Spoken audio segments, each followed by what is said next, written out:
America के इंतखाबात हो गए, नताइज मुकम्मल तौर पर नहीं आए हैं, लेकिन जो बाइडन बहुत आगे हैं और 46वें सदर बनने जा रहे हैं। 6 जनवरी 2021 को ये पता चलेगा कि टोटल वोट्स ऑफिशियली किसने कितने हासिल किए। इस सारे सिनेरियो के अंदर जो इंतखाबात के अंदर एक मजबूत पहलू था वो मुसलमानों से मुतालिक और वो ख़ास तौर पे पाकिस्तानी अमेरिकन से मुतालिक बड़े खुल के पाकिस्तानियों ने इस पूरे इंतखाबात के अंदर बड़ा ज़बरदस्त रोल प्ले किया। ज़्यादातर पाकिस्तानी अमेरिकन बाइडन के साइड पर थे, जो बाइडन की कैंपेन में थे, जो बाइडन उनको वेलकम भी किया, पाकिस्तानियों को अट्रैक्ट किया गया।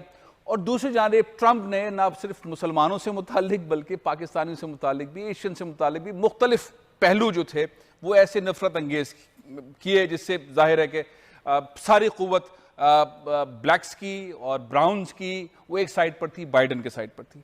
अब मामला ये है कि पाकिस्तानियों को बहुत ज्यादा उम्मीद हो चली, बहुत ज्यादा जोर लगाया पाकिस्तानियों ने, शानदार जोर लगाया और ये उम्मीद रख ली कि अब जो बाइडन एडमिनिस्ट्रेशन है वो पाकिस्तानी अमेरिकन को स्पेस देगी और जो गवर्नमेंट की फॉर्मेशन है उसके अंदर पाकिस्तान को आहिस्ता आहिस्ता रोल मिलता जाएगा, पाकिस्तानियों को रोल मिलेगा। उम्मीद यह है कि इंतखाबात के सिलसिले में, इलेक्शन के मामला में, सिविल एडमिनिस्ट्रेशन के मामला के अंदर अमेरिकन पाकिस्तानी अपनी पोजीशंस लेते जाएंगे। यही उम्मीद मैं जब अमेरिका में था तो मैंने बहुत सारे पाकिस्तानियों सुनी, लेकिन एक शीट में अभी आपको दिखाना जा रहा हूं जो गवर्नमेंट बनाने वाली इस वक्त टीम बाइडन ने बनाई है। उसके अंदर बहुत सारे लोग हैं, मुख्तलिफ सब्जेक्ट पे हैं, पाकिस्तानी पहली बार टेबल पर भी हैं, इनपुट भी दे रहे हैं, सिस्टम जारी है।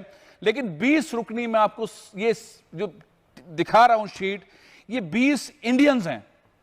ये बाइडन की मेन टीम के अंदर है, जो ट्रांजिशन टीम, जो गवर्नमेंट बनाने वाली टीम है, जो सिलेक्शन के अंदर काम कर रही है, उसमें बहुत इंपॉर्टेंट महकमों के अंदर ये इंडियंस हैं और ये गवर्नमेंट बना रहे हैं। और मैंने बहुत छानने की कोशिश की, बहुत सारी उम्मीदें थी कि पाकिस्तानी इसको टेबल पर रखा जाएगा, टेबल पर होंगे, तस्वीरें खाली नहीं खिंचवा रहे होंगे बाइडन के साथ बल्कि गवर्नमेंट वाले रोल के अंदर होंगे। कहा जा रहा है कि पाकिस्तानी इसको भी मौका दिया जाएगा, लेकिन फिलहाल जो पहली लिस्ट आई है उस लिस्ट के अंदर ज़्यादातर इंडियंस हैं। ये लिस्ट जो मैंने आपको दिखाई है इसमें 20 लोग इंडियन हैं। डिपार्टमेंट्स भी मैं आपको बताता हूं। रोहिल गुप्ता साहब हैं, office for national drug control policy के डिपार्टमेंट के अंदर हैं। रमेश साहब हैं, एनर्जी और न्यूक्लियर रेगुलेटरी कमीशन के अंदर हैं। डिपार्टमेंट ऑफ कॉमर्स एंड के अंदर जो में बहुत सारे डिपार्टमेंट आपको नजर आ रहे होंगे इसके अंदर, जिसके अंदर आपको इंडियंस जो हैं। डिपार्टमेंट ऑफ लेबर के अंदर 2 इंडियंस हैं। फेडरल रिजर्व के अंदर जो है वो 2-3 इंडियंस हैं।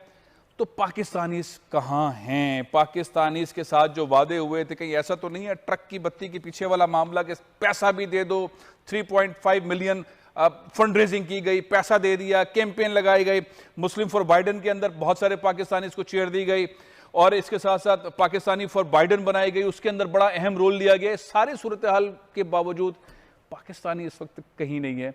इंपॉर्टेंट मामला है, सवालात करते हैं। मेरे साथ इस वक्त मौजूद है ताहिर जावेद साहब। ये बताएंगे जब 4 साल दौर अब बाइडन का शुरू होगा उसमें पाकिस्तानी अमेरिकन इन 4 सालों के अंदर हम क्या हासिल करेंगे? अमेरिकन पाकिस्तानी इसके हाथ में आएगा क्या? बाइडन के लिए इतनी कुर्बानियां दी, इन द एंड क्या मिलेगा? देखिए जी, पाकिस्तानी अमेरिकन बाइडन के 4 साल में क्या हासिल करेंगे, इस क्वेश्चन का तो मैं आपको सिर्फ ये कह सकता हूँ कि फर्स्ट ऑफ ऑल हम लोगों को we not on the table period. We should put ourselves, our kids, our next generation on the table. We should get involved in politics. We should get involved in decision making. We should get involved in policy making to make sure we are way behind versus so many other nations. आप Indians को ले लें, आप Jewish community को ले लें, even Latin community or African American, they are way ahead of us and they are there when they Pakistani for their future. Aahista Aahista आगे बढ़ें। और पहले होता यह था कि इनफरादी तौर पर पाकिस्तानी अमेरिकन जो है वो फोटो भी खिंचवाते थे, फंड्स भी देते थे, फंड रेज भी करते थे। इज्तिमाई तौर पर ये पहली बार देखा गया है कि वो इंतखाबात के अंदर भी हैं, आगे भी बढ़ रहे हैं। और ताहिर जावेद साहब ने बिल्कुल सही कहा, अमेरिका और भारत के रिश्ते इससे आगे और बहुत ही करीबी आएंगे, बहुत स्ट्रांग बनेंगे, मजबूत बनेंगे और ये दोनों देश मिलकर पूरे दुनिया को एक नया नेतृत्व प्रदान करेंगे। आज देखा जाए तो पूरा जियोपॉलिटिकल सिचुएशन है, सारी बदल रही है। चाइना का जो एग्रेशन, जितने बॉर्डर से लगे हुए देश हैं उनके साथ में उसका झगड़ा चल रहा है या एग्रेशन चल रहा है। तो जो बाइडेन ने शुरू से कहा था अपने मैनिफेस्टो में कि वो इंडिया के साथ स्ट्रांगली खड़े रहेंगे चाइना के एग्रेशन के अगेंस्ट में। नेशनल सिक्योरिटी के लिए भी इम्पोर्टेंट है कि दोनों देश करीबी के साथ काम करें, और जो बाइडेन ने हमेशा कहा कि India is a natural ally and natural partner. तो कोई भी देश अगर इंडिया के साथ क्रॉस बॉर्डर टेररिज्म करता है तो बाइडेन हैरिस एडमिनिस्ट्रेशन उसको स्ट्रांगली इंडिया के साथ खड़े होकर देखेंगे। H1 वीजा जो आईटी कंपनीज जो इंडिया से काम करती है, या जो यहाँ की कंपनीज जिनको H1 वीजा चाहिए और अच्छे आईटी रिसोर्सेज चाहिए होते हैं, तो ट्रम्प एडमिनिस्ट्रेशन ने उसको बंद कर दिया था और ग्रीन कार्ड को एकदम सस्पेंड कर दिया और बैकलॉग 70-80 साल चला गया। तो बाइडेन सरकार ने साफ साफ कहा है कि वो H1 वीजा को रेइंस्टेट करेंगे। इसके अलावा H1 visa green card backlog को वो स्ट्रीमलाइन करेंगे फर्स्ट 100 डेज में, ताकि ग्रीन कार्ड और कंट्री स्पेसिफिक कोटा से निकाल के उसको जनरल पूल में ले आएंगे, ताकि ग्रीन कार्ड और फास्ट मिलेंगे हमारी कम्युनिटी को। अब हम आते हैं ट्रेड के ऊपर। तो आपको याद होगा ओबामा बाइडेन ने $500 बिलियन की ट्रेड डील की फाउंडेशन रखी थी प्राइम मिनिस्टर मोदी जी के साथ में। ट्रम्प एडमिनिस्ट्रेशन ने पिछले 4 साल में कोई ट्रेड नहीं हुआ। उन्होंने इंडिया का मोस्ट फेवर्ड नेशन का जो स्टेटस था वो भी हटा दिया।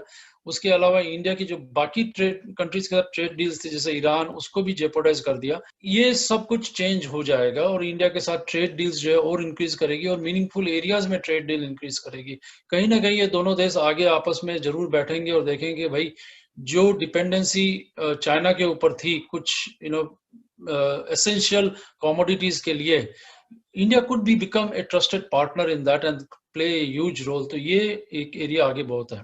तो ऐसा बड़ा एक सवाल है, बहुत इंपॉर्टेंट है। ट्रम्प हार नहीं मान रहे, ट्रम्प हार नहीं मान रहे, ट्रम्प अदालती मुकाबले की तरफ जा रहे हैं, तकरीरें कर रहे हैं। पहली बार उन्होंने जो है वो ऐसा माहौल बना दिया कि अमेरिकी जो इलेक्शन है, उसका कल्चर है, उसकी डेमोक्रेसी है, वो क्वेश्चन मार्क हो गई। लोग हंस रहे हैं, सारी दुनिया हंस रही है, क्या अमेरिका की पॉलिटिक्स है क्या। और दूसरा ये कि इख्तिदार की पीसफुल ये ट्रांसफर हो जाएगा, मुंतकिल हो जाएगा, या बड़ा झगड़ा ही रहेगा, क्या होगा, ये क्यों नहीं हार मान रहे। ट्रम्प का हार ना मानना जो है वो एक तो बिग उसकी जो रीज़न है वो उनकी अपनी पर्सनैलिटी का एक हिस्सा है।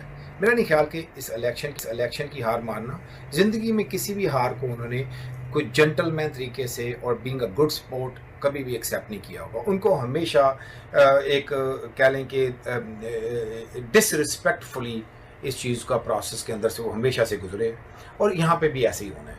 जो एक ट्रेडिशंस हैं जो सालों साल से kind of you lost the election, just pick up a phone, congratulate the other guy and make your speech and be over with. यहाँ पे ये है कि it's not going to be that easy to do the power transfer.